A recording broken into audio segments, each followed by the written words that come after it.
साबिक़ वज़ीर-ए-आज़म नवाज शरीफ की मुश्किलात में मज़ीद इजाफ़ा। बरतानिया हुकूमत ने साबिक़ वज़ीर-ए-आज़म नवाज शरीफ का वीज़ा तोसी की दरख्वास्त मुस्तरद कर दी। हुकूमती ज़राए नवाज शरीफ का पासपोर्ट पहले ही हुकूमत पाकिस्तान मनसूख कर चुकी है। कानून के मुताबिक नवाज शरीफ के पास मुल्क छोड़ने के लिए चंद दिन हैं।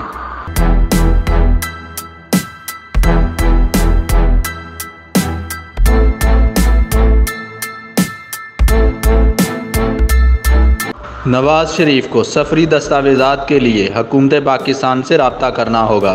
नवाज शरीफ को बरतानिया में मज़ीद क़याम के लिए दोबारा वीज़ा तोसी की दरख्वास्त देना होगी। बरतानिया हुकूमत अपने कानून के मुताबिक नवाज शरीफ को गिरफ़्तार भी कर सकती है, क्योंकि नवाज शरीफ के पास ना तो वीज़ा है और ना ही दस्तावेज़ात। इस सूरत में नवाज शरीफ का क़याम बरतानिया में गैर कानूनी है। साबिक़ वज़ीर-ए-आज़म नवाज शरीफ ने बरतानिया हुकूमत को अपने वीज़ा बढ़ाने की दरख्वास्त दी थी। नवाज शरीफ ने पासपोर्ट रीन्यू करवाने की दरख्वास्त हुकूमत पाकिस्तान को भी दी थी, जो हुकूमत पाकिस्तान उनका पासपोर्ट पहले ही मनसूख कर चुकी है। मुश्किलात में फंसे साबिक़ वज़ीर-ए-आज़म नवाज शरीफ को या तो वतन वापस आना पड़ेगा या बरतानिया में गिरफ़्तारी देना होगी।